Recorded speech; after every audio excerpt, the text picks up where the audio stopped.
சஹர்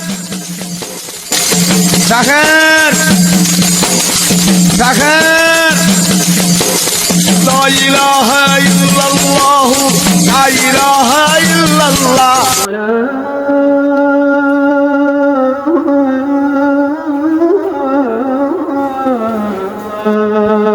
என்ன பை அதான் சொல்லக்குள்ள சாப்பிட்றீங்க? அதான் சொல்லக்குள்ள சாப்பிடலாம் பாய். பைஹகி ஹாக்கிம் அஹ்மது போன்ற கிரந்தங்களும் வந்துருக்கு. அதை மையமாக கொண்டு தான் நாங்களும் அந்த சஹர் செய்கிறோம். நீங்கள் சொல்வது சரிதான்.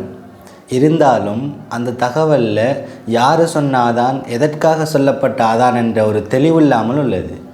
அதனால் புகாரி முஸ்லிம் ஆகிய கிரந்தங்களில் பேசப்படுகிறது, ஸல்லல்லாஹு அலைஹி வஸல்லம் அவர்களுடைய காலத்தில் 2 அதான் சொல்லப்பட்டது. முதலாவது சஹருடைய நேரத்தை உணர்த்துவதற்காக வேண்டிய ஒரு அதான், மற்றது சரியாக சுபஹு தொழுகையுடைய நேரம் நெருங்கிவிட்டது என்பதற்கான ஒரு அதான். சஹருடைய நேரத்துக்கான அதான் என்று நாம் புரிந்து கொண்டால் நாம் சாப்பிடுவதை நிறுத்த வேண்டிய அவசியமில்லை. ஆனால் சுபஹு தொழுகைக்கான அதான் என்று நாம் புரிந்து கொண்டால் நாம் சாப்பிடுவதை நிறுத்தி கொள்ள வேண்டும். அது ஊர் மற்றும் நமது நாட்டில் இசா தொழுகைக்கு பிறகு சொல்லப்படும் அதான் என்றால் அது சுபஹு தொழுகைக்கான அதான் மட்டுமே. எனவே நாம் அந்த அதானை கேட்டதும் உண்ணுதல் பருகுதல் என்பதை முற்றாக தவிர்த்து கொள்ள வேண்டும். காரணம் என்னவென்று பார்த்தால், சுபஹு தொழுகைக்கான அதான் சொல்லப்பட்ட பின்னர் பற்களுக்கு இடையிலுள்ள உணவுகளில் உமிழ்நீர் பட்டு உள்ளே செல்லும் போது நம்மளுடைய நோன்பு வீணாக போவதற்கான வாய்ப்புகள் அதிகமாக இருக்கின்றது.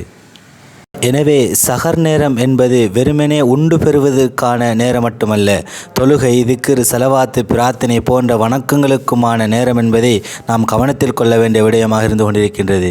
நுரையீரல் அதிகமாக இயங்கும் நேரம் அதிகாலை கிட்டத்தட்ட 3 தொடக்கம் 5 மணி வரையுள்ள 2 மணித்தியாலங்கள் நேரமாகும்.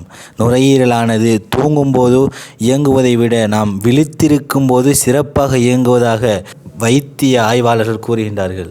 ஈரல் அதிகமாக இயங்கும் அதிகாலை சஹர் நேரத்தில் நாம் அதிக நேரம் விழித்திருப்பதனால் நமது நுரையீரல் மிகுந்த புத்துணர்ச்சி பெற்று சிறப்பாக செயல்படுகின்றது.